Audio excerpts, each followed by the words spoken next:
I caught my father, the man I idolized, in a betrayal so deep it makes my skin crawl. How do you tell your mother that her best friend hasn't just been her confidant for a decade, but her husband's secret lover?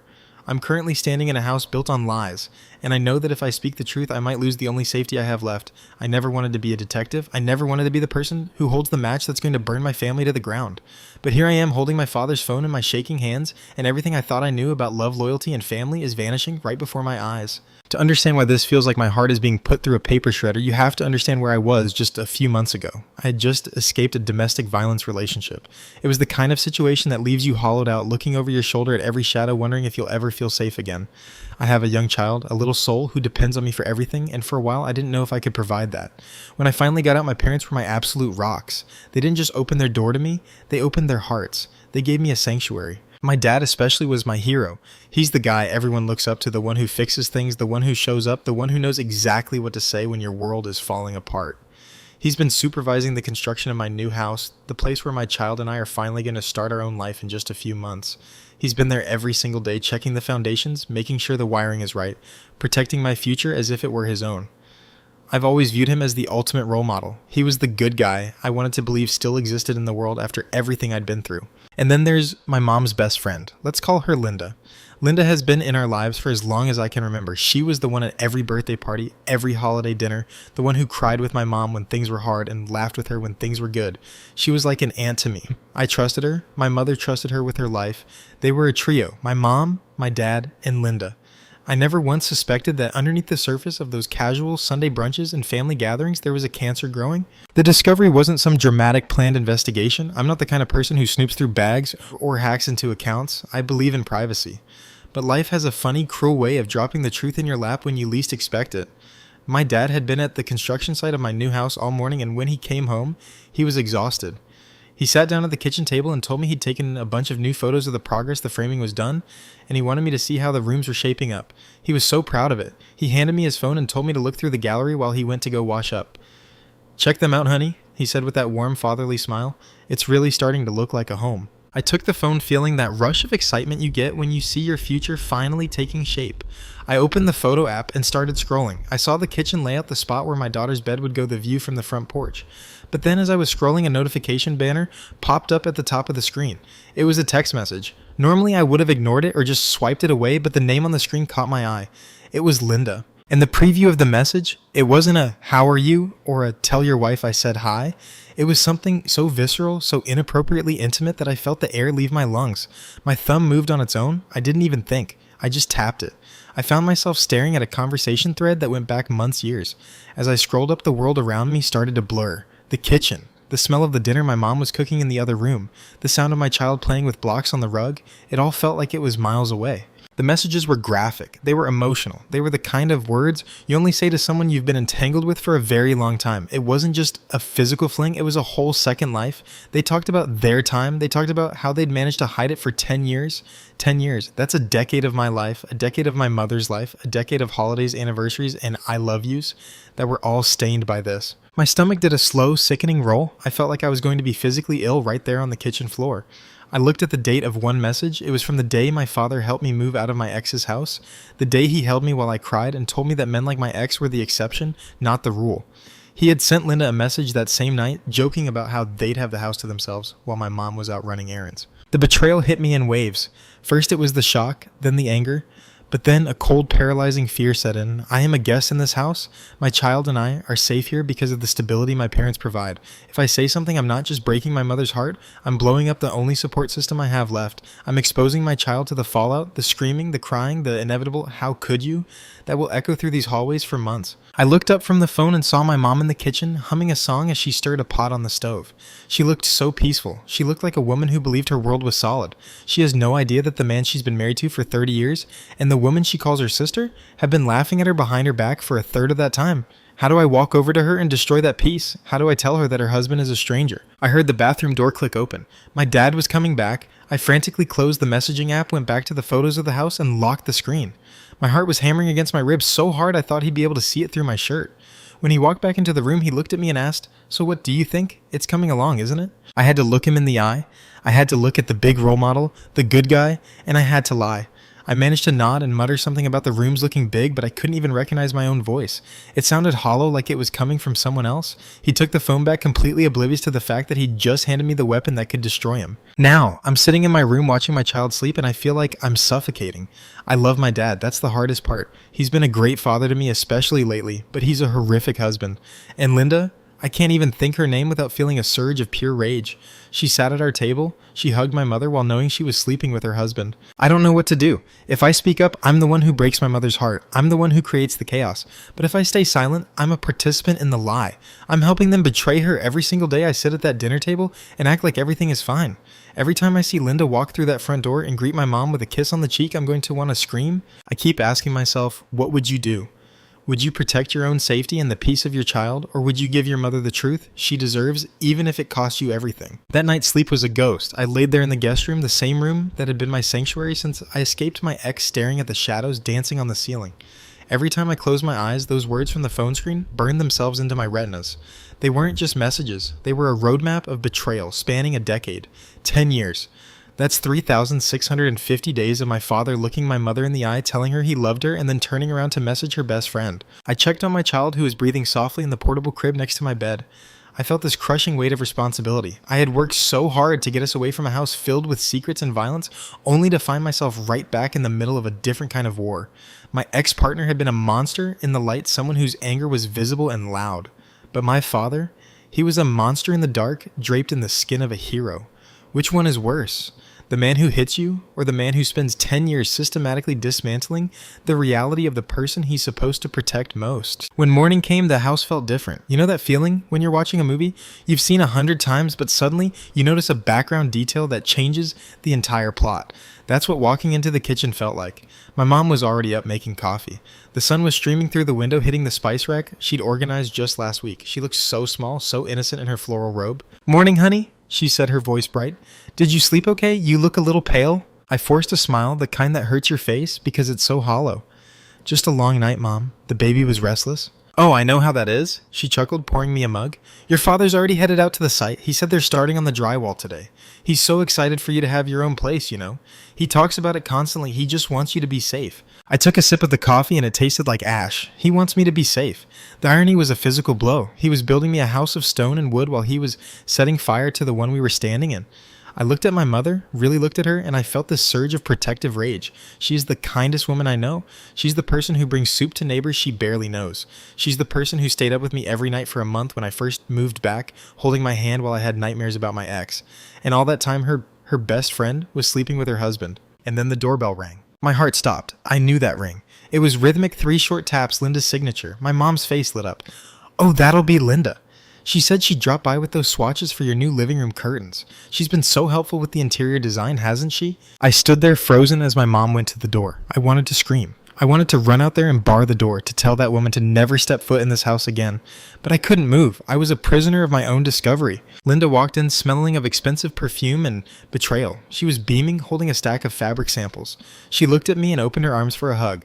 There she is. "How's my favorite girl doing? And how's that beautiful grandbaby?" I felt a wave of nausea so strong I had to grip the edge of the counter. As she hugged me, I smelled her scent and I thought about the messages. I thought about the words my father had sent her, words that no friend should ever receive from another friend's husband. I pulled away as quickly as I could without being obvious, but my hands were shaking. I'm okay, Linda. Just tired," I managed to say. "Well, you deserve a break," she said, turning to my mom. "Doesn't she, Sarah? We should take her out for a spa day once the house is finished. A celebration for her new beginning." The audacity was breathtaking. She was standing in my mother's kitchen planning a celebration for a new beginning while she was the very thing that was going to end my mother's world as she knew it. I watched them sit at the table, heads bent together over the fabric swatches. They looked like 2 sisters. Linda would point at a soft blue and say, "This would look lovely in the nursery," and my mom would nod, trusting her completely. I had to leave the room. I grabbed my child and went out to the backyard, sitting on the porch steps trying to breathe. The air felt heavy. I kept looking at the clock, counting down the months until my house would be finished. 3 months. That's 90 days. Can I live a lie for 90 days? The dilemma was eating me alive. If I tell my mom now, the house build might stop. My dad might walk out. The financial stability I'm relying on to get on my feet could vanish in an afternoon of screaming and broken glass. I've already put my child through so much. I brought them here to be away from conflict, to be in a normal environment.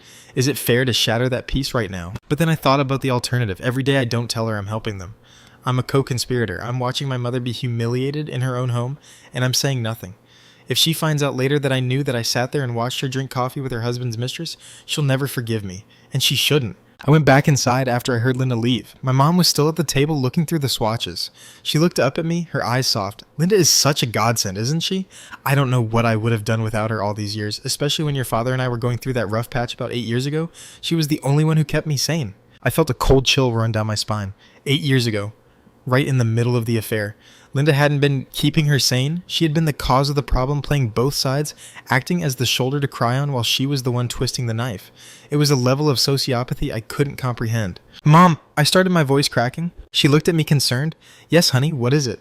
The words were right there. They were at the back of my throat, ready to spill out. I wanted to say, "Dad is cheating on you? He's been cheating on you for 10 years with the woman who just left this house?" I wanted to see the mask fall. I wanted the truth to be out in the open so I could stop feeling like I was drowning. But then my child let out a little giggle from the playpen, and I saw my mom's face soften.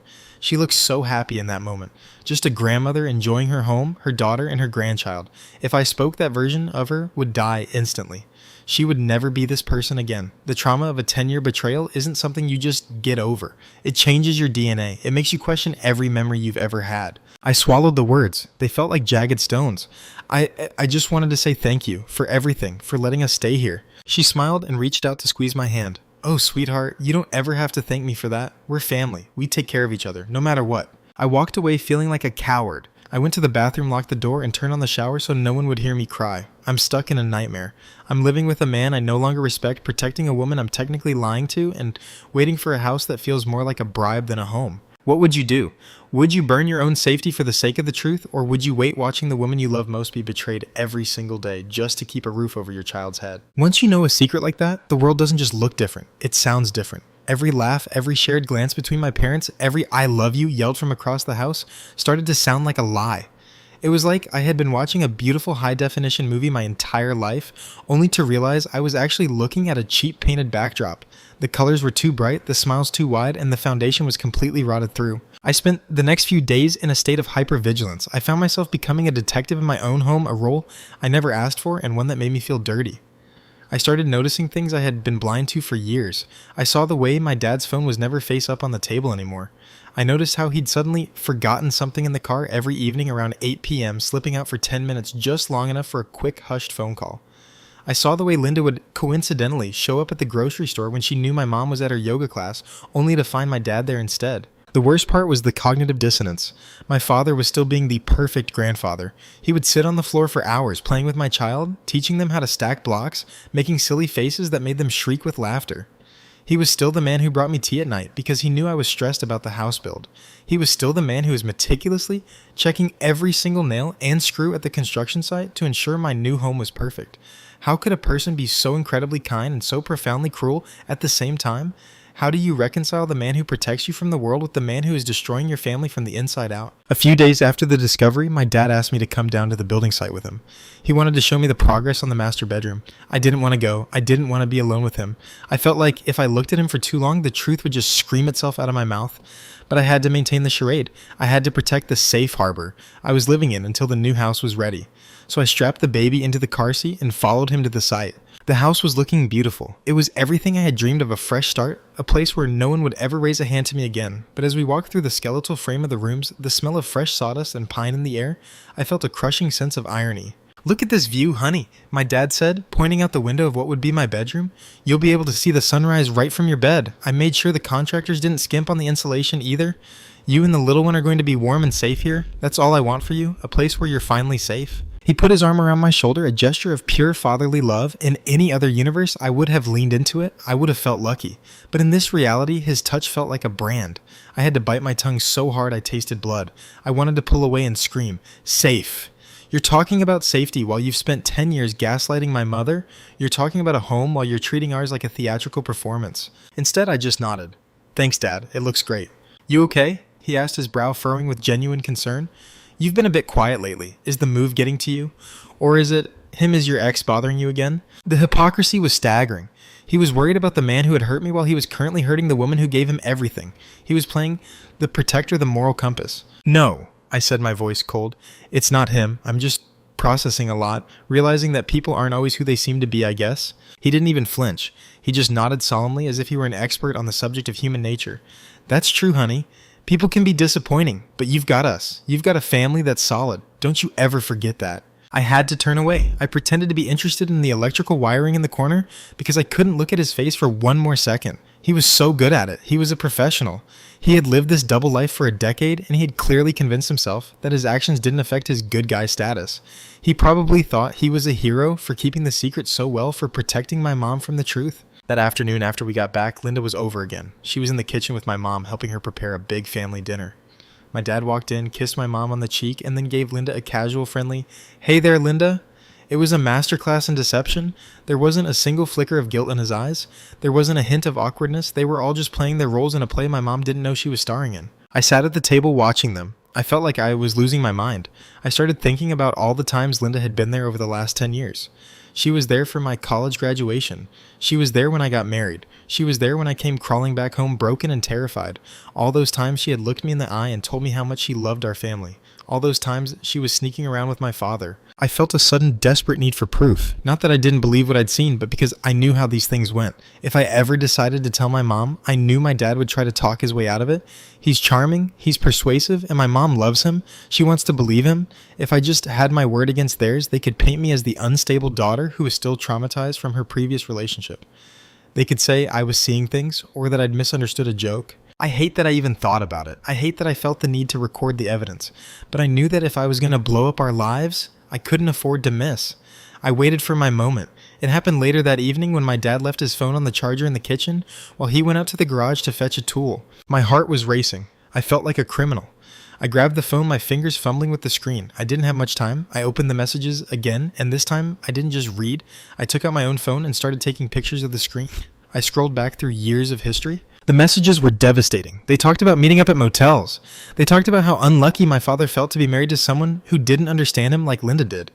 They joked about my mother's quirks. They talked about their anniversary, the date the affair started. It was 10 years and 3 months ago. And then I saw something that made my blood run cold. A message from Linda sent just 3 weeks ago. It said, "I can't wait for the house to be finished. We'll have so much more freedom once she's moved out and your wife is busy helping her get settled. It'll be like our own little getaway." They weren't just betraying my mom. They were using my escape, my new beginning, as a convenience for their affair. My house, the one my dad was building with so much love, was part of their plan to get my mom out of the way. I heard the garage door creak. I shoved the phone back onto the charger and slipped into the pantry just as my dad walked back into the kitchen. I stood there in the dark, surrounded by boxes of cereal and canned soup, clutching my phone to my chest. My hands were shaking so hard, I almost dropped it. I had the proof. I had the digital evidence of a decade of lies. But as I stood there listening to my dad hum a tune while he looked for a snack, the weight of the evidence felt heavier than the secret itself. I now had the power to destroy my father's reputation, to end my mother's marriage, and to banish Linda from our lives forever. But I also had the power to make us all homeless. I had the power to plunge my child back into a world of chaos and fighting. If I spoke now, the house might never be finished. The financial support might dry up. I would be the girl who ruined the family, in the eyes of everyone who didn't want to believe the truth. I looked at the photos on my phone, the blurry shots of text messages that held the power to change everything. I felt like I was holding a live grenade and the pin was already pulled. What would you do? Do you hold on to the evidence until you're safely in your own home, or do you let it explode now? Because the truth can't wait one more second. Having those photos on my phone felt like carrying a literal piece of radioactive waste. Every time I looked at my screen, I was terrified a notification would pop up, or that I'd accidentally swipe to the gallery while showing my mom a cute video of the baby.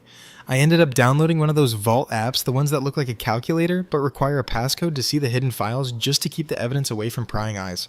It felt pathetic. It felt like I was the one with the dirty secret, not them. The next 2 weeks were a masterclass in psychological torture. Have you ever tried to have a normal conversation with someone when you know they're a monster? It's not just hard, it's physically exhausting. My jaw was constantly tight, my shoulders were up to my ears. Every time my dad laughed or made a joke, I had to suppress the urge to scream. I'd look at him and think, how do you sleep? How do you look at my mother, the woman who raised your children and built a life with you, and not feel the crushing weight of what you're doing? The worst part was that my dad was being extra nice. Maybe it was the guilt, or maybe it was just part of his long-term strategy to keep everyone happy and unsuspecting. He brought home my favorite takeout. He spent his Saturday morning fixing the leaky faucet in my bathroom without me even asking. He was playing the role of the world's best dad so convincingly that I started to doubt my own eyes. I'd go back into my Vault app, look at those timestamped messages, and remind myself this is real. The man fixing your sink is the same man who told Linda he wishes he'd met her 30 years ago. One Sunday, we had a celebratory family dinner. My house was officially 75% done, the roof was on the windows we're in, and the interior was being prepped for paint. My mom invited Linda over, of course. She wanted us all to toast to new beginnings. To a fresh start, my mom said, raising her wine glass. Her eyes were sparkling with genuine happiness. She truly believed her family was thriving. To my beautiful daughter for her strength, and to my wonderful husband for making this house happen. We're so lucky to have each other. I sat there, my glass of water trembling in my hand. Linda was sitting right next to my mom. She clinked her glass against my mother's and said, "And to friendship. To the people who stay by your side through thick and thin." I nearly choked. The sheer unadulterated gall of it. I looked across the table at my father. For a split second, just a heartbeat, our eyes met. I didn't look away. I didn't blink. I gave him a look that was so cold, so full of the truth that for the first time in my life, I saw him falter. His smile didn't reach his eyes. He looked down at his plate and took a very long sip of his wine. He knew. Or at least, he knew something was wrong. After dinner, my mom went into the living room to put on some music and Linda followed her. I stayed behind to help my dad clear the table. The silence in the kitchen was heavy, thick with everything I wasn't saying. "You've been a little distant lately, honey," my dad said, stacking plates into the dishwasher. He didn't look at me. "Is everything okay? You're not getting cold feet about the house, are you?" "I'm not getting cold feet about the house, Dad," I said, my voice level. "I'm just realizing that home isn't always the safe place we think it is." He stopped mid-motion. He slowly stood up and looked at me, his expression unreadable. "What does that mean?" "It means that foundations can look solid from the outside, even when they're rotting underneath," I replied. I was playing a dangerous game. I was poking the bear. I've been thinking a lot about honesty lately, about how hard it is to build something real when it's based on a lie. My dad wiped his hands on a kitchen towel. He took a step toward me, his voice dropping to a low paternal tone. "Listen, I know you've been through a lot with your ex. I know your trust is broken, but you can't let that cynicism bleed into your relationship with us. Your mother and I, we've worked hard for this family. Don't go looking for problems where there aren't any." It was a warning, a subtle, polished threat wrapped in concern. He was telling me to stay in my lane. He was reminding me that he was the one providing the safety I so desperately needed. He was using my own trauma against me, gaslighting me into thinking I was just cynical because of my past. I felt a surge of pure, icy clarity. He wasn't just a cheater, he was a manipulator. He was exactly like the man I had run away from, just with a better mask and a higher credit score. I walked away without saying another word. I went to the living room where Linda was showing my mom photos of tile samples on her phone. My mom was laughing, pointing at a marble pattern she liked. I looked at Linda's phone, the same phone that just a few hours ago had probably received a message from my father about how much he couldn't wait for them to be alone. I realized then that I couldn't wait 3 months. I couldn't sit at this table for another 90 days and watch this charade. It was poisoning me. It was making me a liar too. If I stayed silent, I was protecting the villains and leaving the victim, my mother, unarmed in her own life. But then I looked at my child. They were crawling across the rug, reaching for a toy. They were happy. They were safe. If I blew this up tonight, where would we go? I didn't have the keys to the new house yet. It wasn't livable. I had no furniture, no appliances, and my savings were tied up in the build.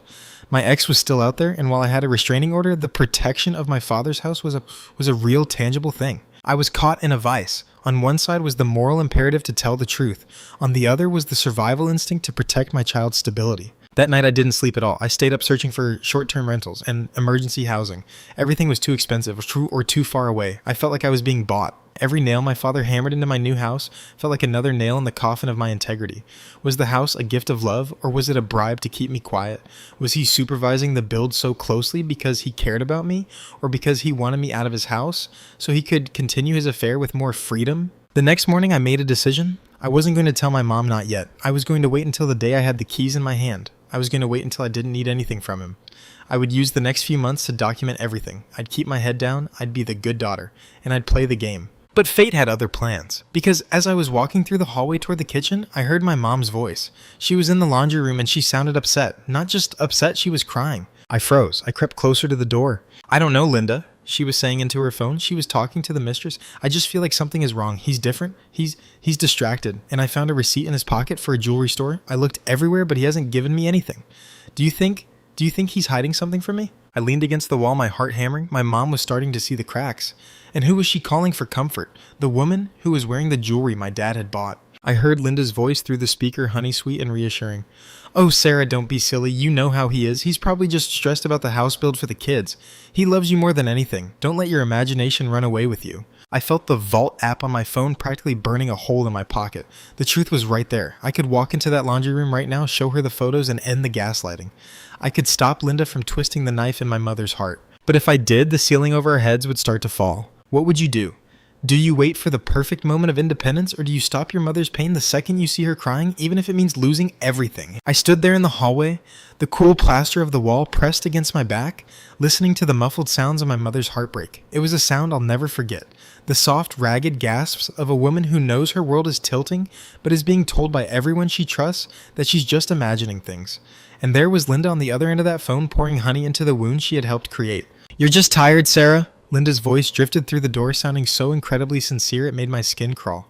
"Your daughter just moved back in, there's a baby in the house, and the construction is stressful for everyone. Your husband is a saint. He's doing all of this for your family. Don't push him away with these silly suspicions." I felt a surge of adrenaline so powerful it made my vision blur. I wanted to kick that door open. I wanted to grab the phone and scream into it until Linda's ears bled. I wanted to tell my mom that the jewelry receipt she found wasn't a surprise for her, it was a trophy for the woman she was currently crying to. But I didn't. I stayed frozen. Because in that moment I realized that if I walked in there and told the truth, I wouldn't just be stopping the lies, I would be the one to deal the final blow. I would be the one to confirm my mother's worst nightmare, and I wasn't ready to be the person who destroyed her. Instead, I waited until I heard the click of the phone hanging up. I waited for my mom to blow her nose and try to steady her breathing. Then, I walked into the laundry room, pretending I had just arrived. "Mom?" I asked, my voice intentionally soft. "Are you okay?" She jumped, quickly wiping her eyes with the sleeve of her robe. She tried to give me one of those "everything's fine" smiles, but it didn't even make it past her chin. Her eyes were red-rimmed and hollow. "Oh, hi, honey," she said, her voice trembling. I'm just having a bit of a morning. You know how it is. Just feeling a little overwhelmed with all the changes." I walked over and pulled her into a hug. She felt so fragile. For the first time, I noticed how much weight she'd lost over the last few months. I noticed the gray in her hair that she hadn't bothered to dye. She was fading right in front of us. And my father was too busy with his double life to notice. Or maybe he just didn't care. "You can tell me anything, Mom," I whispered. I wanted to tell her everything. I wanted to say, "You're not crazy. You're right. He's lying to you." She pulled back and looked at me, her eyes searching mine. For a second, I thought she was going to ask. I thought she was going to say, "Do you know something?" But instead, she just patted my cheek. "I'm fine, sweetheart. I just talked to Linda. She always knows how to talk sense into me. I don't know what I'd do without her. She reminded me that I have a wonderful husband and a beautiful daughter, and I shouldn't let my insecurities ruin that." I felt like I was going to throw up. Linda was using my mother's love for me and her trust in my father as a weapon to keep her silent. It was a level of emotional manipulation that felt demonic. That evening, my dad came home earlier than usual. He was carrying a small velvet box. My heart hammered. Was this it? Was he going to give her the jewelry? Was he going to try and buy his way out of her suspicion? "I have a little something for the woman who keeps this family together," he said, standing in the living room with a flourish. He looked so confident, so proud of himself. My mom looked at the box, her hands shaking. She opened it to find a gold necklace with a small diamond pendant. It was beautiful. It was expensive. It was exactly the kind of thing a perfect husband would buy to distract his wife from a 10-year affair. "Oh, honey," my mom whispered, the tears starting up again. This time, they weren't tears of sadness. They were tears of relief. I saw the receipt. I don't know what I thought. I'm so sorry I doubted you." My dad laughed, a warm, rich sound that echoed through the house. He took the necklace and fastened it around her neck. "You never have to apologize to me, Sarah. I know I've been busy with the house, but you're always the most important thing to me. Don't you ever forget that." I stood in the doorway, watching this performance, and I felt a cold, hard knot form in my chest. I looked at the necklace. I knew, with a sudden, sharp intuition, that there was another one just like it. Or maybe one even better. He hadn't bought this for her out of love. He had bought it as a shut up gift. He had anticipated her finding the receipt, or he'd sensed her distance, and he'd deployed the necklace like a tactical distraction. I went back to my room and opened the Vault app. I looked at the messages from 3 weeks ago again. I can't wait for the house to be finished. We'll have so much more freedom. I realized then that my father wasn't just building me a house. He was building himself an escape. He was supervising the construction so closely because he wanted me out as soon as possible. Every "I love you" he said to me, every "I want you to be safe," was just another layer of the wall he was building between his two lives. The next day, I decided I couldn't just sit around and wait anymore. I needed to know the full extent of it. If I was going to blow up my life, I needed to be sure I had every single piece of the puzzle. I knew my dad and Linda were planning to meet that afternoon. I'd seen a message on his phone about the usual spot at 2 p.m. while my mom was at her book club. I didn't have a car. My dad had been driving me everywhere because my old car had died during the escape from my ex. So I had to be creative. I called a rideshare, told my mom I was taking the baby to the park for a few hours, and headed to the address I'd glimpsed in their messages. It was a small boutique hotel on the outskirts of town. The kind of place where people go when they don't want to be seen. I felt like a stalker, sitting in the back of the car, watching the entrance. And then I saw him. My dad's truck pulled into the parking lot. He stepped out, looking younger than I'd seen him in years. He was wearing a shirt I'd never seen before, one that my mom definitely hadn't bought him. He looked around once, casually, and then walked toward the side entrance. 5 minutes later, Linda's car pulled in. She didn't even look around. She walked straight to the door, a look of focused anticipation on her face. She was carrying a small overnight bag. I sat there, in the back of that rideshare, my heart feeling like it was being squeezed by a giant hand. Seeing it in text was one thing. Seeing the physical reality of it, the deliberate coordination, the ease with which they moved into their secret world, was another. This wasn't a mistake. This wasn't a moment of weakness. This was a lifestyle. I took my phone out and started recording. I caught them both entering the building. I caught the license plates. I caught the time. As I watched them disappear inside, I realized that I wasn't just looking at my father and his mistress. I was looking at the reason my mother was losing weight. I was looking at the reason I had felt so safe in a house that was actually a minefield. I went back home, feeling like a ghost. When I walked through the door, my mom was in the kitchen, humming to herself, wearing the gold necklace my father had given her. She looked so happy. She looked like she had finally found her footing again. "Did you have a good time at the park, honey?" she asked, not even looking up from her baking. "Yeah, Mom," I said, my voice sounding like it was coming from 1,000 miles away. It was illuminating. I went to my room and sat on the floor next to my child's playpen. I had the proof. I had the video. I had the texts. I had everything I needed to destroy them. But as I looked at my child, I felt the walls of my own survival closing in. My house was still 2 months away from being finished. If I spoke now, my dad would likely cut me off. He would see it as a betrayal. He would claim I was crazy, just like he'd hinted before. He would turn my mom against me, or he would leave her, and she would be left with nothing but the wreckage of a 30-year marriage and a daughter she couldn't afford to house. I was standing on the edge of a cliff, and I realized that the only way to save my mother might be to let her stay in the dark just a little while longer. But every second I waited felt like I was poisoning her myself. What would you do? Do you confront him in that hotel parking lot? Do you show your mom the video the second he walks back through the door? Or do you wait until you have the keys to your own front door, even if it means watching her wear that guilt necklace for 60 more days? The next 2 months felt like walking through a minefield in slow motion. Every morning, I'd wake up in that guest room, and the first thing I'd feel wasn't the warmth of the sun or the joy of seeing my child's face. It was the weight. This heavy, oily sensation in my chest that told me I was living a double life just as much as my father was. I was the keeper of the truth, the silent witness to a crime against my mother's soul. I started keeping a journal, but not the kind you'd find in a gift shop.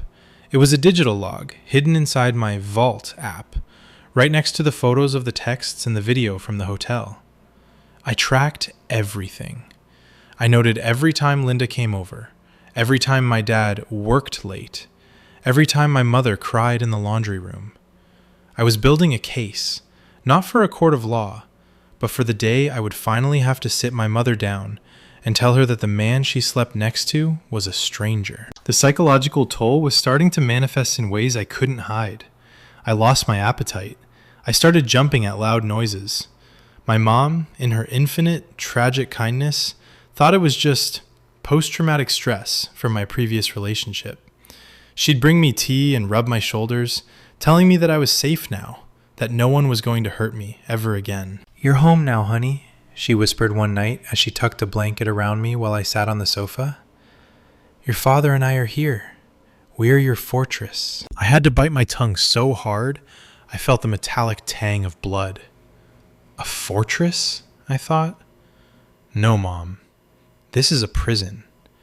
And the person guarding the door is the one who set the fire. As the construction on my new house entered the final stages, painting, flooring, the installation of the kitchen cabinets, my father's behavior became even more erratic.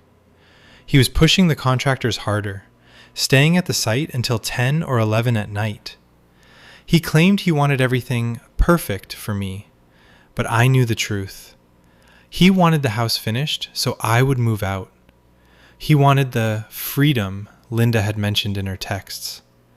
He was literally building me a gilded cage so he could have his playground back. One Tuesday afternoon, my dad asked me to come to the site to pick out the cabinet hardware. My mom stayed home with the baby, so it was just the two of us. The house was finally starting to look like a home, light, airy, and full of promise. But as we stood in the half-finished kitchen, the silence between us was deafening. "You like these handles?" he asked, holding up a brushed gold pole. "They're high-end. I wanted to make sure you had the best of everything. I told the supplier not to worry about the cost. I'll cover the difference." I looked at the handles, then I looked at his hands. The hands that had built my childhood, the hands that were currently financing my future, and the hands that were touching my mother's best friend. "Why are you doing all of this, Dad?" I asked, my voice flat. He paused, a slight frown touching his face. "What do you mean? You're my daughter. You were in trouble. I'm taking care of you." "Are you?" I stepped closer, my heart pounding in my ears. "Or are you just buying my silence? Are you just making sure I'm tucked away in my own little corner so I don't see what's happening in yours?" The air in the room seemed to freeze. For a moment, the mask slipped. His eyes went from warm and paternal to cold and calculating. It was a look I recognized from my ex. The look of a man who realizes he's lost control of the narrative. "I don't know what you think you've seen," he said, his voice dropping to a low, dangerous octave. "But you need to remember who is providing for you right now. You need to remember who made sure you had a roof over your head when you had nothing. You're stressed, honey. You're seeing shadows where there are none. Don't make the mistake of biting the hand that feeds you." It was a blatant threat. He wasn't even pretending anymore. He didn't deny it. He just reminded me of my dependency. He was telling me that my safety had a price, and that price was my mother's ignorance. I felt a wave of pure, unadulterated loathing. I realized then that my father didn't love me, not in the way a father should. He viewed me as an asset to be managed, a variable to be controlled. My safety was just a byproduct of his need for discretion. "I'm not a child, Dad," I said, my voice shaking with rage. "And I'm not my mother. You can't gaslight me into believing the world is flat when I've seen the horizon." He stepped toward me, his face inches from mine. "Then be smart, for your child's sake. You want this house? You want the life I'm building for you? Then you keep your head down and you stay out of things that don't concern you. Your mother is happy. Why would you want to take that away from her? Do you really want to be the reason she's alone at 55? Do you want to be the one who destroys this family? He was shifting the blame onto me. He was making me the villain for knowing the truth. It was a masterclass in manipulation. If I spoke, I was the destroyer. If I stayed silent, he was the hero. I turned and walked out of the house. I didn't wait for him. I walked 3 miles in the sun, pushing the baby stroller until I got back to my parents' house. When I arrived, Linda's car was in the driveway. I walked into the kitchen, sweating and exhausted, to find Linda and my mom sitting at the table, laughing over a bottle of wine. They were looking at vacation brochures. "Oh, there she is," Linda chirped, her eyes bright and predatory. "We were just talking about taking a girls' trip to the coast once you're settled in your new place. Wouldn't that be fun, Sarah? A little celebration for all of us?" My mom looked at me, her face glowing with the wine and the prospect of a vacation with her best friend. "Doesn't that sound lovely, honey? Linda says she's found this beautiful little boutique hotel right on the beach." I looked at Linda. I looked at the woman who had just spent the afternoon with my father at a different hotel, and I felt a surge of power. I realized that they thought they were smarter than me. They thought they had me cornered because I needed their money and their roof. But they forgot one thing. I had already survived the monster. I had already learned how to play a part to stay safe. And I knew how to wait for the right moment to strike. "That sounds wonderful, Linda," I said, forcing a smile that felt like a scar. "A celebration is exactly what we need. But I think we should wait until the house is completely finished. I wouldn't want anything unexpected to ruin the mood." Linda's smile faltered for just a fraction of a second. She searched my face, looking for a sign that I knew, but I gave her nothing. I was a vault, just like my phone. "Of course," she said, her voice a little tighter. "We want everything to be perfect." For the next month, I was a ghost. I stopped arguing with my father. I stopped looking at him with judgment. I became the perfect daughter again. I thanked him for the house. I let him hug me. I even let Linda hold the baby. I was playing the long game. I spent every spare second preparing. I started moving my things into the new house bit by bit, small boxes that wouldn't be missed. I made sure my bank account was separate. I gathered every piece of evidence I had and I backed it up in 3 different places. I wasn't just moving out. I was preparing for a tactical extraction. The day finally came. The final walkthrough. The house was finished. The keys were sitting on the granite countertop in the kitchen. My dad was there, beaming, looking like the proud provider. My mom was there, crying tears of joy, holding a home sweet home sign she'd bought for me. "It's yours, honey," my dad said, handing me the keys. "A fresh start. A place where you and the little one can finally be safe." I took the keys. They were cold in my hand. I looked at my mother, who was hugging my dad, her head resting on his chest. She looked so safe. She looked so loved. And then I looked at my father. He gave me a small, knowing nod. It was a silent agreement. I gave you the house. Now you keep the secret. But he didn't realize that the house wasn't a bribe to me.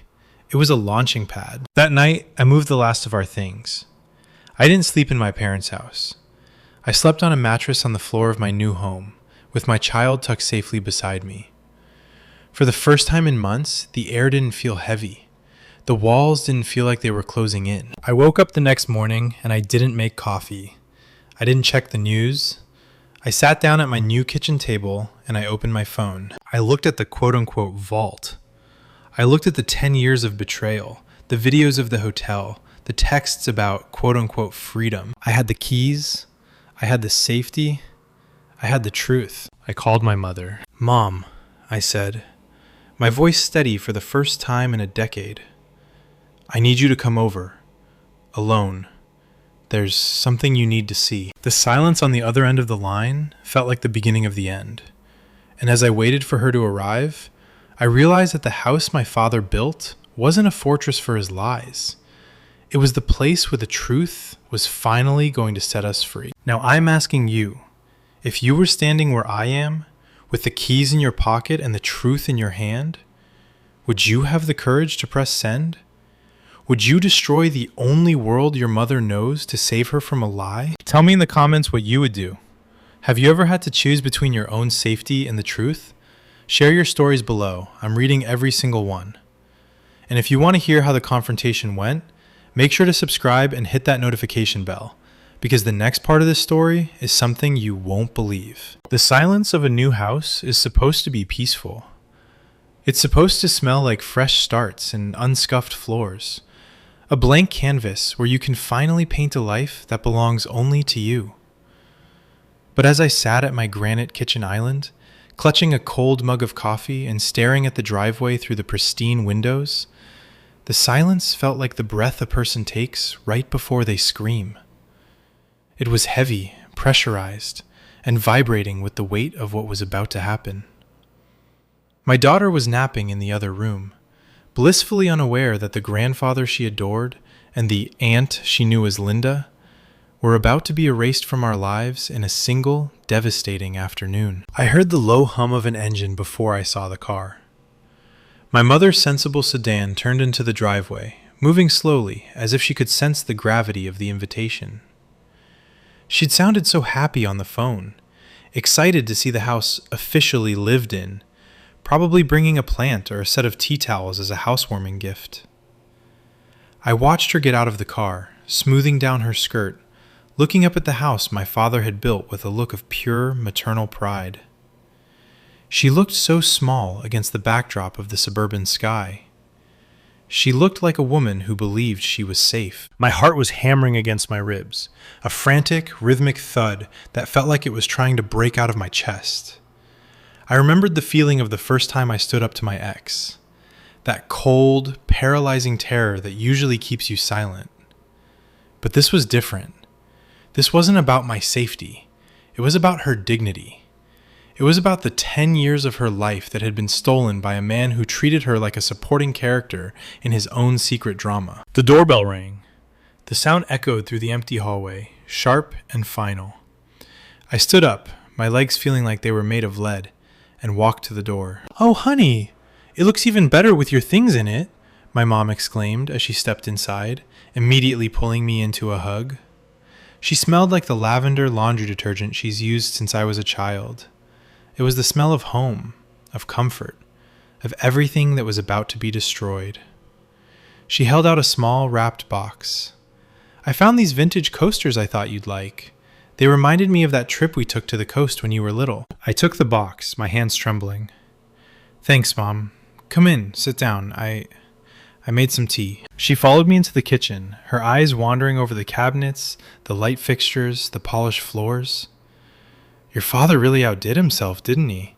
He was so meticulous about the finishings. He just wanted it to be perfect for you. He's been so worried about you, you know. He just wants you to be happy." I set the coasters on the counter and turned to face her. I couldn't do this small talk. I couldn't let her praise him for one more second. Every word of appreciation she uttered felt like a lash against my own back. "Mom," I said, my voice sounding strange and distant, even to my own ears. "I didn't ask you over here just to see the house. There's something I need to tell you. Something I've been holding on to for a long time." The smile on her face didn't vanish all at once. It faded slowly, like a sunset. Her brow furrowed, and she sat down on one of the new bar stools, her hands folded neatly in her lap. "What is it, sweetheart? Are you okay? Is it your ex? Has he contacted you?" "No," I said, taking a deep breath. "It's not him. It's Dad." She let out a small, confused laugh. "Dad? What about him? Is he okay? Is he sick?" "He's not sick, Mom," I said. I reached into my pocket and pulled out my phone. I opened the Vault app, my thumb hovering over the first folder. I felt like I was holding a loaded gun. "I need you to listen to me, and I need you to look at this. I found something on Dad's phone a few months ago. He told me to look at the photos of the house build, and I saw messages.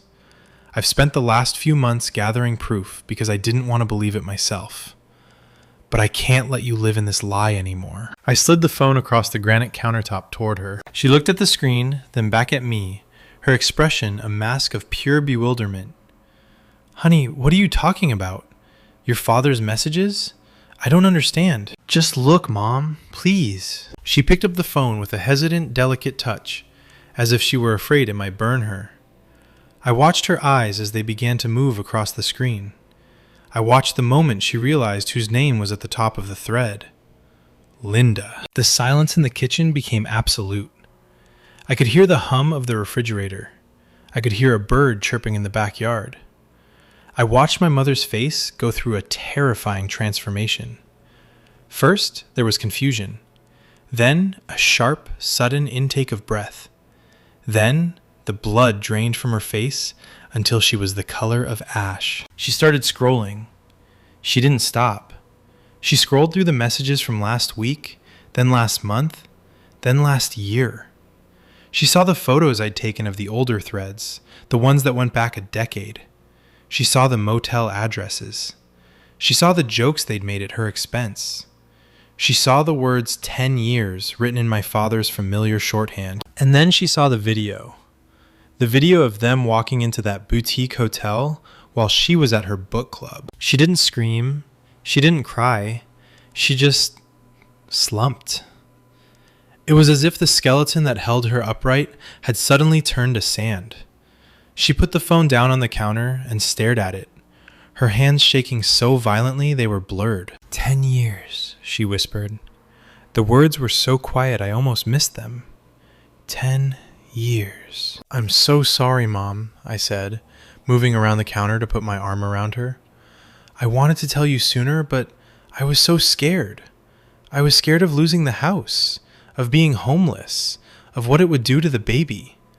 I waited until we were safe. I'm so sorry. She didn't look at me. She was staring at the guilt necklace hanging around her neck, the one my father had given her just weeks ago. She reached up and touched the gold chain, her fingers fumbling with the clasp. With a sudden, jerky movement, she ripped it off. The thin gold chain snapped, and the diamond pendant skittered across the floor, ending up under the stove. She was my sister, my mom said, her voice finally breaking. It wasn't a sob. It was a howl of pure, raw agony. She sat at my table. She held my hand when my mother died. She helped me pick out the paint for this house. The realization started to hit her in waves. The rough patch they'd had 8 years ago. The times Linda had encouraged her to give him space. The times they'd all gone on vacation together, and she'd felt like the lucky one for having such a tight-knit circle. It was all a lie. Every memory she had of the last decade was now tainted, recontextualized by this betrayal. I have to go, she said suddenly, standing up. She was unsteady on her feet, swaying like a tree in a storm. Go where? Mom, stay here. You can't drive like this. Stay with me. I have to see him, she said, her voice gaining a terrifying, hollow strength. I have to look him in the eye and ask him how he did it. How he could stand to touch me after touching her. I have to know. Mom, wait. But she was already out the door. I watched from the porch as she backed her car out of the driveway, nearly hitting the mailbox, and sped off toward the house she had shared with my father for 30 years. I stood there, alone in my new house, the silence returning. But this time, it was different. The bomb had gone off. The fallout was beginning. And as I looked down at the broken gold chain on the floor, I realized that while my father had built me a house of stone and wood, I had just dismantled the only home my mother had ever known. I grabbed my keys and my baby. I couldn't let her go alone. I couldn't let her face that monster by herself. The drive back to my parents' house was a blur of white-knuckled terror. My child was crying in the back seat, sensing the electric tension radiating off me, but I couldn't even find the words to soothe them. My mind was a chaotic projector, replaying every moment of the last 10 years. Every family barbecue, every Christmas morning, every time Linda had sat on our sofa and laughed at my dad's jokes. I kept seeing my mom's face as she ripped that necklace off. That wasn't just a piece of jewelry breaking. That was the sound of a woman's entire reality shattering into a million jagged pieces. When I pulled onto their street, I saw my mom's car parked at a crooked angle on the lawn, the driver's side door still wide open. It looked like a crime scene. I parked behind her, grabbed the baby, and practically ran toward the front door. I could hear the shouting before I even reached the porch. It wasn't the usual bickering of a long-married couple. It was a visceral, primal sound, the kind of noise a person makes when they've been mortally wounded. I stepped into the foyer, and the air felt thick enough to choke on. My mom was standing in the center of the living room, her chest heaving. My dad was backed up against the fireplace, his hands raised in a defensive gesture, looking like a man who had just been caught in a landslide. Sarah, please, just calm down for a second. She's lying to you. She's unstable. She's been through so much with her ex. She's seeing things that aren't there. My dad's voice was high, frantic, and laced with a desperate kind of venom. He was doing exactly what I feared.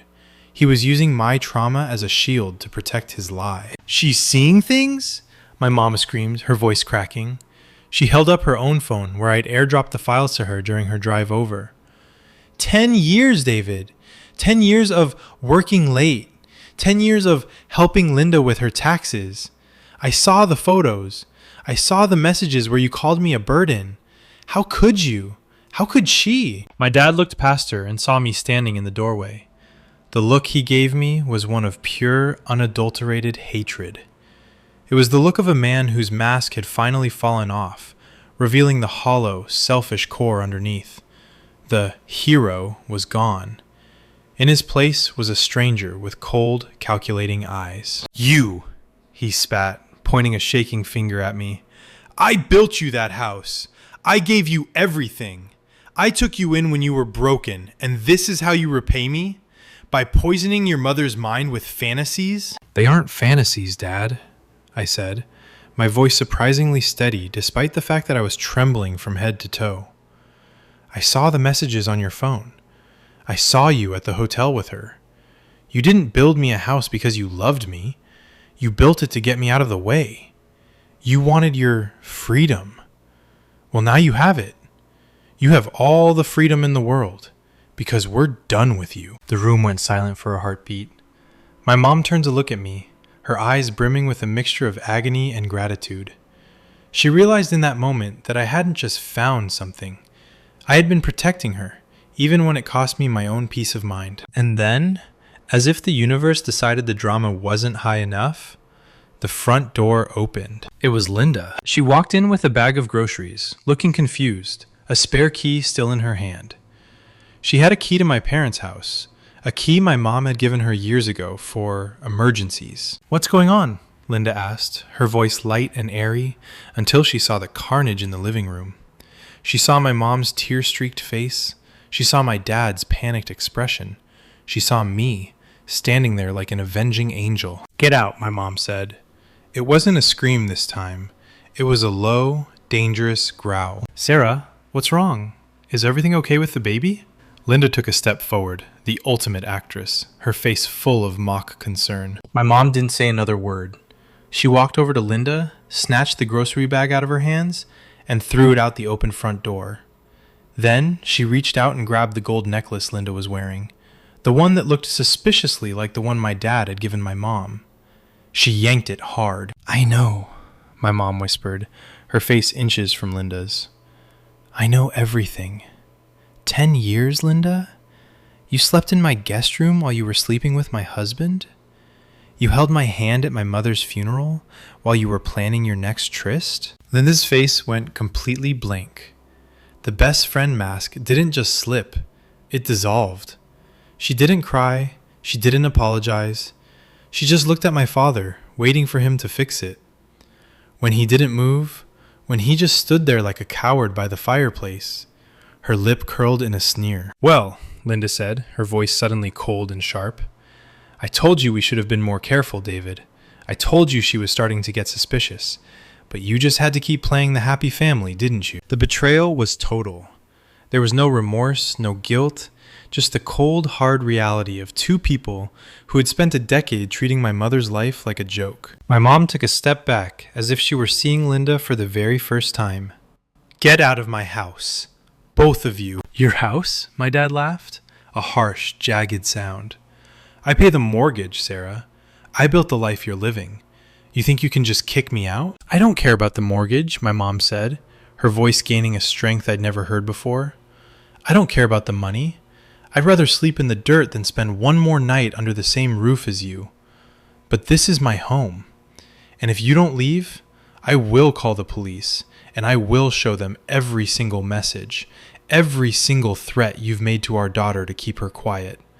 I will burn your reputation to the ground before I let you stay here." My dad looked at her, then at me, then at Linda. He realized he had lost. The house of cards had finally collapsed. He grabbed his keys from the bowl by the door and walked out without another word. Linda followed him, her head held high, as if she were the victim in all of this. As their cars sped away, the silence that followed was deafening. My mom collapsed onto the sofa, her head in her hands. I went to her, sitting beside her, letting her cry into my shoulder. We sat there for a long time, the only sounds being the soft breathing of my child and the ticking of the clock on the wall. A clock that had witnessed 10 years of lies. "What do we do now?" she whispered after a long time. I looked around the room. It didn't feel like home anymore. It felt like a stage set after the play had finished. "We go to my house," I said. "The house he built for me. We're going to turn it into something real. We're going to build a life where no one has to lie anymore." As we walked out of that house, leaving the broken jewelry and the shattered dreams behind, I realized that the good guy I had idolized was never really there. But the woman who had raised me, the woman who was now walking with her head held high, despite the weight of the world on her shoulders, she was the real hero. And as for my dad and Linda, they have each other now. They have their freedom. But they'll soon realize that a relationship built on a foundation of lies is a house that can never truly stand. I'm sitting in my new living room now, watching my mom play with my child. It's not the life we planned. It's messy, it's painful, and the road ahead is going to be long. But for the first time in 10 years, the air is clear. What would you have done? Would you have confronted them both like we did? Or would you have walked away in silence? Let me know in the comments. Your support means everything to us as we start this new chapter. And don't forget to subscribe for more stories of truth, betrayal, and starting over. The first week in the new house was quiet, but it wasn't the peaceful silence I had envisioned when I was picking out paint colors. It was a heavy, ringing silence, the kind that follows a massive explosion. My mom had moved into the guest room, the one intended for visitors or a home office, and seeing her suitcase sitting on the floor of a house my father had built felt like a surreal, twisted joke. We were living in his craftsmanship, walking on floors he'd paid for, and using a kitchen he'd designed, all while he was barred from entering the driveway. The good guy image my father had spent 30 years cultivating didn't just crack, it disintegrated. Word travels fast in a small community, especially when the betrayal involves a best friend like Linda. Within 48 hours, the phone calls started. My mom's phone didn't stop buzzing. Friends, neighbors, people from the church, they all wanted to know if it was true. They all had that same tone of hushed, morbid curiosity. Is it really 10 years, Sarah? Was it really Linda? My mom couldn't bring herself to answer. She sat on the porch of my new house, staring out at the trees, her phone abandoned on the kitchen counter. I became her gatekeeper. I deleted the messages, I screened the calls, and I blocked Linda on every single platform. It was a strange role reversal. She had spent my childhood protecting me from the monsters under the bed, and now I was protecting her from the monster she had shared a bed with. But my father wasn't going to go away quietly. A man like him, a man who prides himself on being the provider, the pillar of the community, doesn't handle public shame well. About 5 days after the confrontation, I saw his truck pull up to the curb. He didn't turn into the driveway, probably because he knew I'd called the police the second his tires touched my property. But he sat there, idling. I walked out to the porch, making sure my mom was inside with the baby. I stood on the top step, crossing my arms. I felt a coldness in my chest I didn't know I was capable of. This was the man who had held me when I was a toddler, the man who had walked me down the aisle at my first wedding. And now, I looked at him and felt nothing but a profound sense of exhaustion. He rolled down the window. He looked terrible. He hadn't shaved and his eyes were bloodshot. The hero was gone, replaced by a man who looked like he'd been sleeping in his office, which, as it turned out, he was. "I want to talk to your mother," he called out, his voice raspy. "She has nothing to say to you, Dad. Leave." "This is my house," he shouted, his face turning a familiar shade of angry red. "I paid for the lumber. I paid for the labor. I supervised every single hour of work on this place. You think you can just take it and lock me out?" "You didn't give me a house, Dad," I shouted back, my voice echoing off of neighboring homes. "You gave me a bribe. You gave me a place to hide so you could keep your mistress in your bed. And the bribe didn't work. Now get off my street before I call the cops for harassment." He let out a sound that was half laugh, half sob. "You're just like your mother. Ungrateful. After everything I've done to keep this family afloat, do you have any idea how hard it is to maintain a life like ours? To be everything for everyone?" "It's not hard to not sleep with your wife's best friend for a decade, Dad. Most people manage to do it every single day without a struggle." He stared at me for a long time, the engine of the truck vibrating between us. For a second, I saw a flicker of the old him, the dad who used to take me for ice cream and tell me I could be anything I wanted. But then the mask slipped back on, the one of the victim, the misunderstood provider.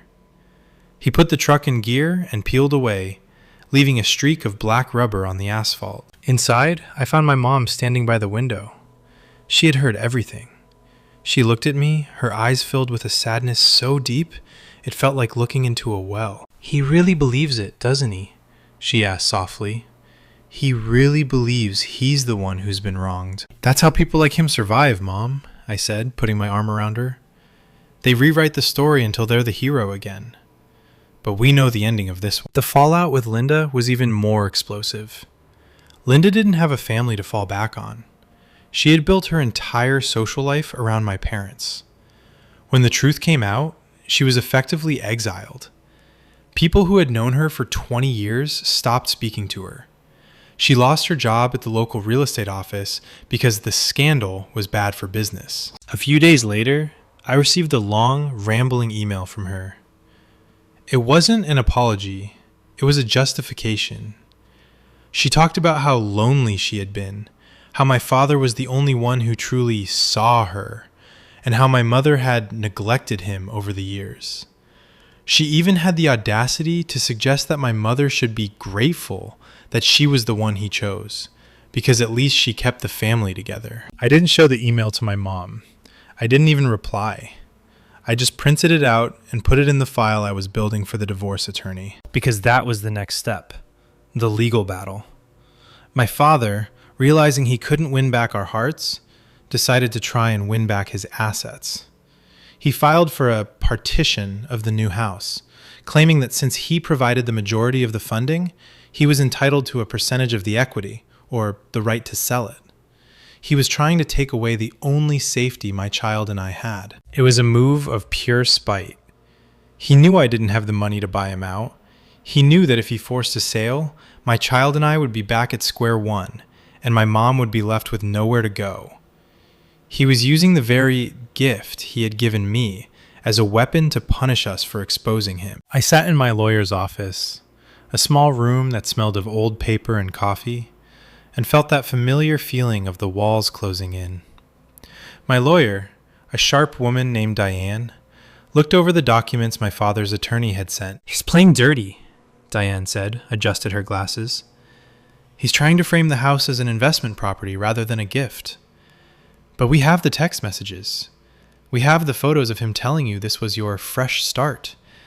And more importantly, we have the records of him using joint marital funds, money that belonged to your mother, too, to build this house without her explicit consent for it to be an investment.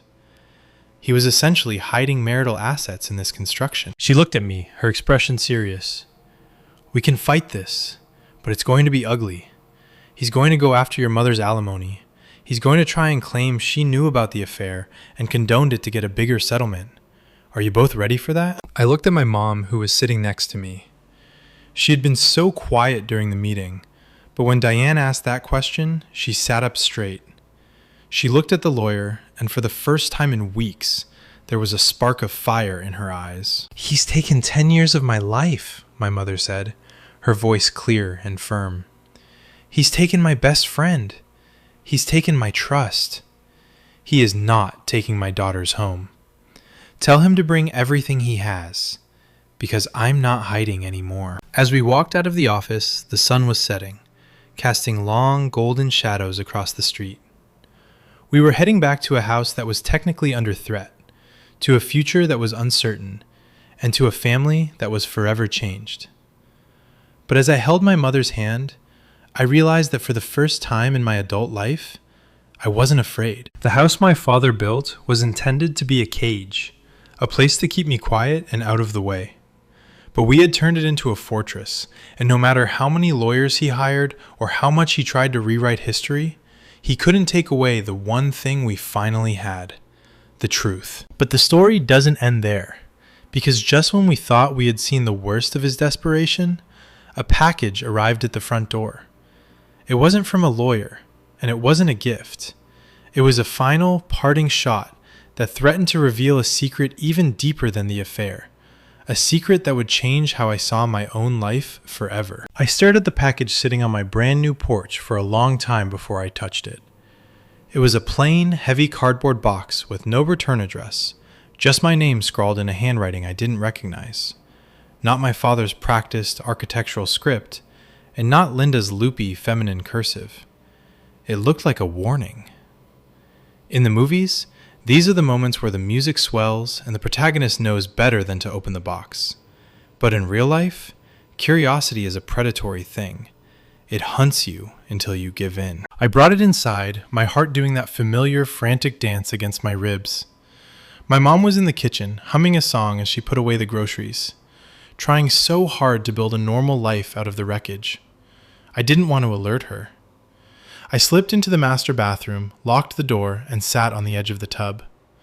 My hands were shaking so hard I had to use a pair of nail scissors to saw through the packing tape. When the flaps fell open, the smell of old paper and stale perfume wafted out. I saw a thick stack of envelopes, all tied together with a faded blue ribbon, and tucked into the side was a manila folder. I reached for the folder first.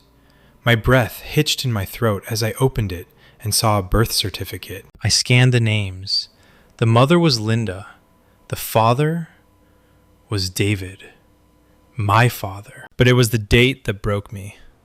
It wasn't from 10 years ago. It was from 12 years ago. The affair hadn't started a decade ago. It had started even earlier. And it had resulted in a life. A boy. A half-brother I never knew existed. I felt like the floor was tilting. I looked through the letters. They weren't love letters, not exactly. They were cold, transactional notes. My father had been paying for this child's life in secret for over a decade. He'd set up a trust fund. He'd bought a house in another town. Every time he told us he was investing in our future, he was actually siphoning off my mother's security to build a shadow family. And then I saw the last item in the box. It was a photograph. It showed my father, Linda, and a young boy who looked exactly like I did at that age. Same eyes, same stubborn chin. They were standing in front of a Christmas tree. My father was wearing the same sweater he wore in our family Christmas photo that same year.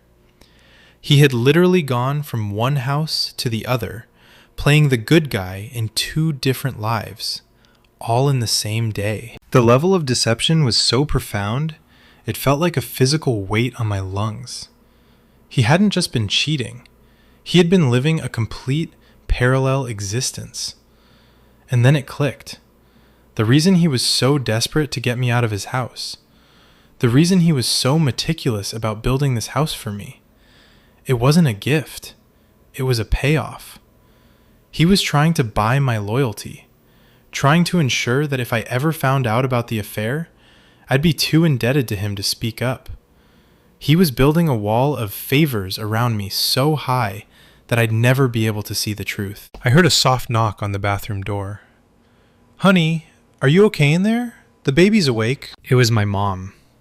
I looked at the birth certificate, the photos, the letters.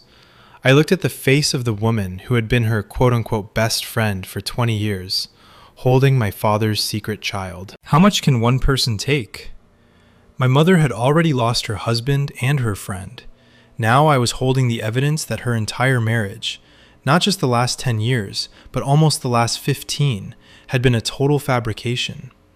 If I showed her this, it wouldn't just be a divorce anymore. It would be an annihilation. I hid the box in the back of my closet, under a pile of winter coats. I walked out and looked at my mother, who was holding my child, a small, tired smile on her face. She looked so peaceful for a second. I realized then that the truth isn't always a gift. Sometimes it's a weapon. And right now, I was the only one holding it. But the choice was taken out of my hands. The next day, our lawyer Diane called with an urgent update. "We've discovered something in the financial discovery," she said, her voice tight. "Your father hasn't just been spending money on the house build. There's a massive trail of consulting fees going to a shell company. We traced the owner of that company. It's Linda. But here's the kicker. It's not just for her. It's for a dependent. A minor." She paused, waiting for me to react. "I think you need to come in, and you need to bring your mother. Your father is offering a settlement, but it comes with a non-disclosure agreement.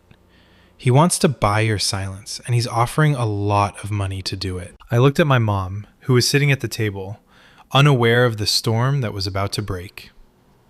I realized that my father knew the box had been sent. He knew the clock was ticking. He was trying to bribe us one last time before his secret child became public record. "We're coming," I said. The meeting was held in the neutral conference room. My father was there, looking polished and corporate, flanked by 2 high-priced attorneys. He didn't look at me. He didn't look at my mother.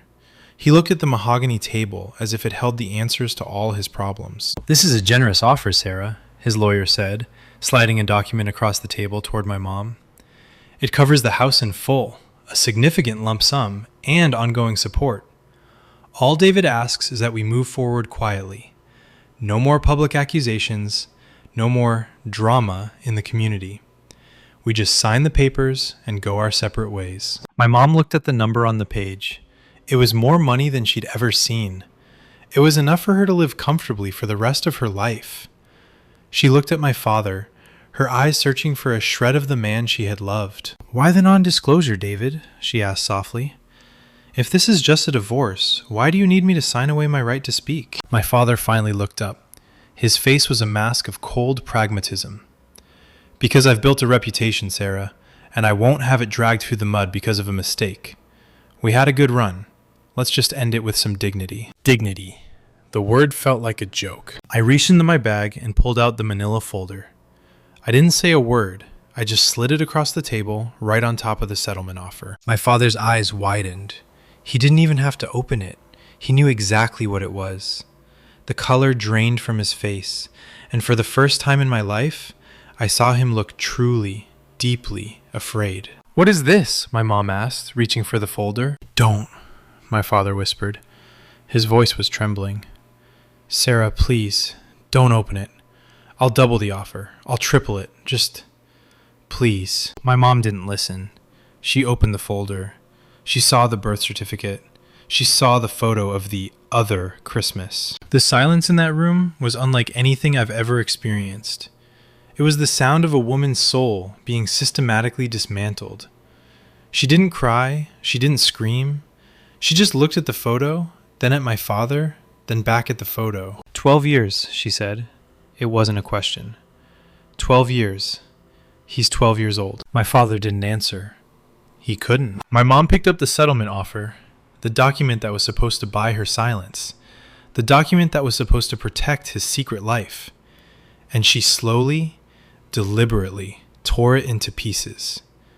She let the scraps fall onto the mahogany table like snow. "I don't want your money, David," she said, her voice vibrating with a power that made the lawyers sit back in their chairs. "And I don't want your house. I want the truth to be the only thing left of you. I want everyone to know exactly who you are. I want that boy to know his father is a coward. And I want Linda to know that she didn't win. She just inherited a ghost. She stood up and walked out of the room, her head held higher than I'd ever seen it. I followed her, leaving my father sitting there with his lawyers and his secrets and his dignity. All of it reduced to a pile of torn paper and a blurry photograph. As we walked out into the sunlight, my mom stopped and took a deep breath. She looked at me and squeezed my hand. "I'm sorry you had to be the one to find it all, honey," she said. "But thank you for not letting me live in the dark." We went back to the house my father built, but it didn't feel like his house anymore. It felt like ours. We're still fighting the legal battles. We're still dealing with the fallout. The secret child is now a reality we have to navigate, and the community has been rocked by the truth. But for the first time in 15 years, our family isn't a lie. We're starting over, not with a fresh start bought with a bribe, but with a foundation of honesty. It's hard and it's painful, but it's real. If you were in my shoes, would you have hidden that box to protect your mother's peace? Or would you have done what I did and let the truth burn it all down? This has been the hardest journey of my life, but I know one thing for sure. The truth might destroy your world, but it's the only thing that can actually set you free. Thank you for listening to my story. If you've been through something similar, or if you have advice for us as we navigate this new reality, please leave a comment below. Your support means everything to us. Don't forget to subscribe for more stories of truth and survival.